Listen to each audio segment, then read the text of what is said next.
Hey, what's up guys, and welcome to my video. My name is SenseWorld, and this is going to be Let's Make a Drop episode 4. Now, if I go over 15 minutes, then I'm going to be uploading this onto the EOS Records channel, which I suggest you guys subscribe to. That's going to be a second channel for SenseWorld, where we have all the production tutorials, mainly because I got a copyright strike on this channel. Not on this channel, but on the SenseWorld channel, and I can't upload anything longer than 15 minutes. So let's hope it doesn't take that long. So we're going to be doing another Let's Make a Drop in the key of F minor. Remember, the key of your kick is really important, because if pretty much what you have is really a click as the kick, and then you have a really big sub underneath it, so it's like boom, boom. And the way they're made, honestly, is just you have a click, which is your initial kick that's very small, and then you put a sub under it, like any type of distorted, saturated sub. And then you just LFO it, and then you make your kick that way. If you want to make your own kicks, which I don't suggest, I feel it's more important to learn other things, but whatever. To each their own. This is our kick right now.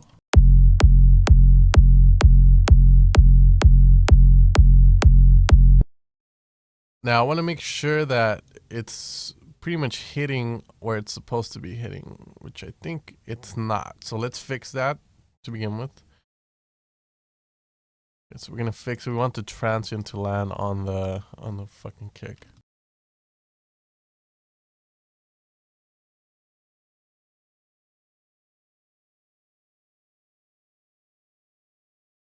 Control J command to consolidate.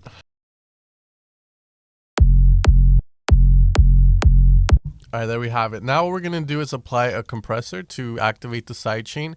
I'm going to be using a lead from the Silent One Revolution sound bank I released on the evilsounds.com website. So if you guys need sounds, you guys can pick them up. I think most of you picked them up already, because that was like one of the best banks I ever released. I got so much support. All right, so yeah, let's see. What we want to do here in the sidechain compressor. Now, I know a lot of people use LFO tool, and I personally don't like using it. I like using the compressor sidechain method a lot more, because every kick's gonna have its own characteristics, as in, you know, every kick has the transient, how hard the transient is, and then it has how it goes down, how it loses volume, how the longer releases, and all that stuff. So I personally like doing the compressor method. I do use the LFO tool method, but mostly for like effects and whatnot. So that's just my opinion on that. So the way we're going to do it is we're going to put an EQ. We're going to turn this EQ on, and we're going to put the frequency up. And what this is going to do is it's going to apply a low pass to our kick as soon as it's getting routed into our sidechain, so that the sound that's triggering the sidechain isn't the full kick, just the higher frequencies of it, which is just a click, the transient. So let's check it out.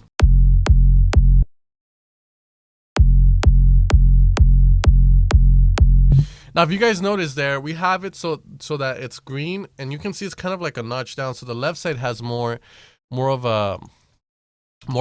So what we're gonna put is make sure that kick drum is in mono. And there we have it, and that should fix that problem.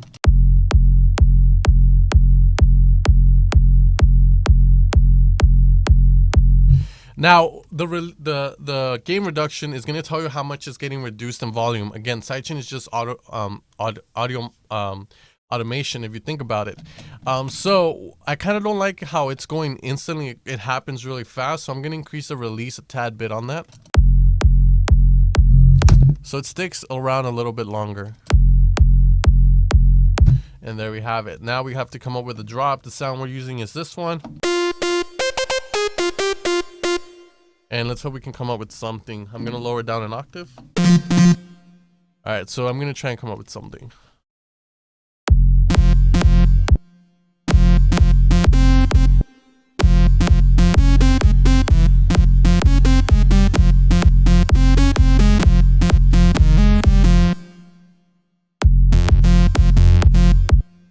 I'm going to have a little bit of latency, so I'm going to fix that really fast in the audio section.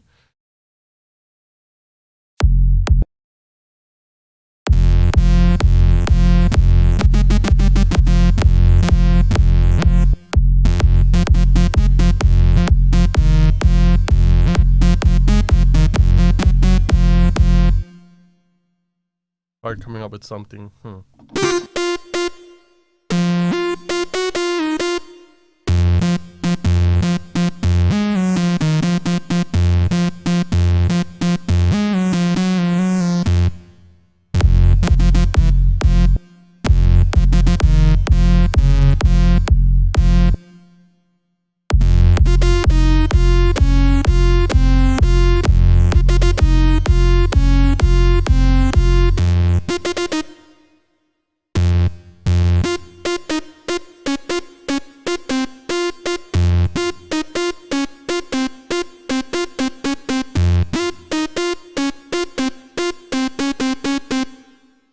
playing around with the F key. I think I like that idea, the melody of it, mainly for this. So I'm gonna try and record it.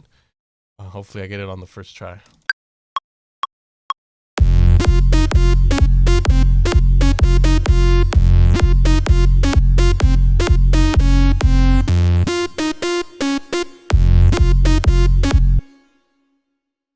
All right, one more recording. I think I can kind of get it. Let's hope I can. One more.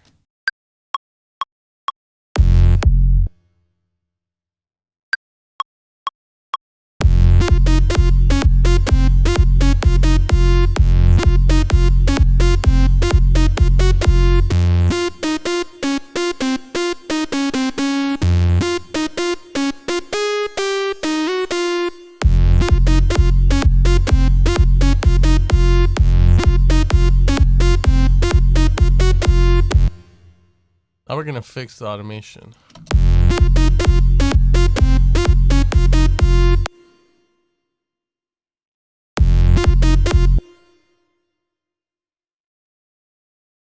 So quantize, let's see if that fixes a bit.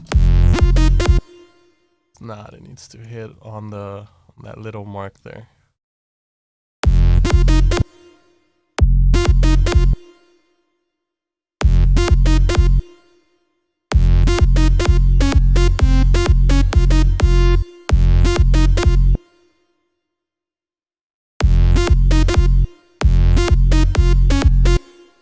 So I'm just fixing it based on the lines. As you guys can see here, we have the F. So if you guys can see these little lines right here, I'm going off that, and then we have pretty much those little lines here, and then we have this center one here. So I'm always doing it by centers. I hate using triplets, so if you guys feel like it would sound better in triplets, then go for it. If you guys want to activate the triplet grid, you have to right click and put triplet grid, which changes the grid a tad bit. I personally don't like doing that. I'm not that big into big room, but I do know how the drops tend to work, the melodies. And ideally, you don't want to move that much around because you'll lose the power of the drop.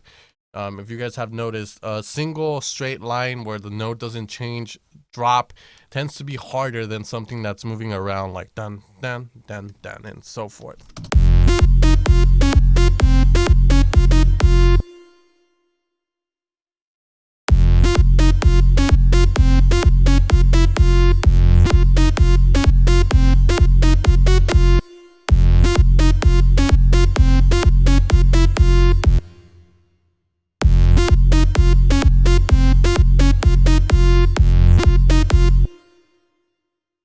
So I'm repeating the first bar, as you guys can see, and then the second bar changes to add variety to it.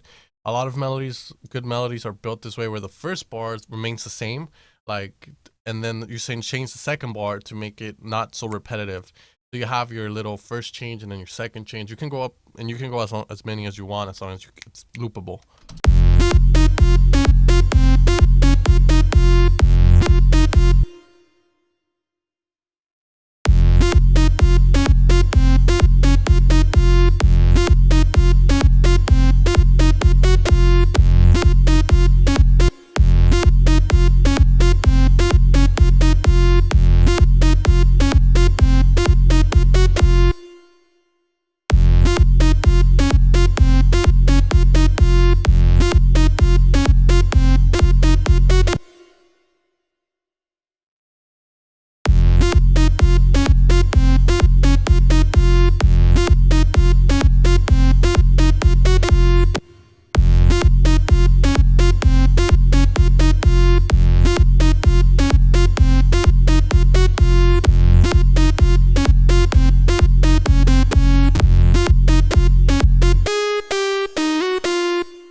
I'll remove that, and I'm just going to copy and paste this part over.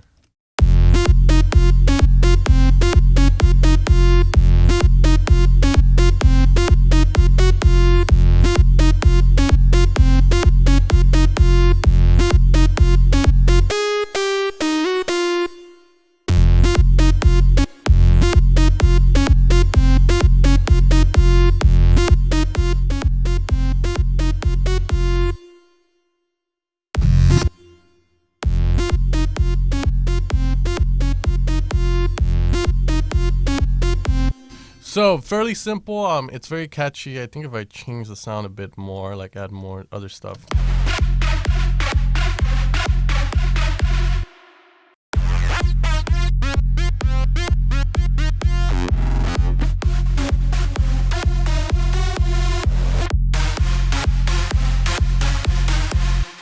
You know, if I change the sound, you guys can see some other sounds would kind of work a little bit better.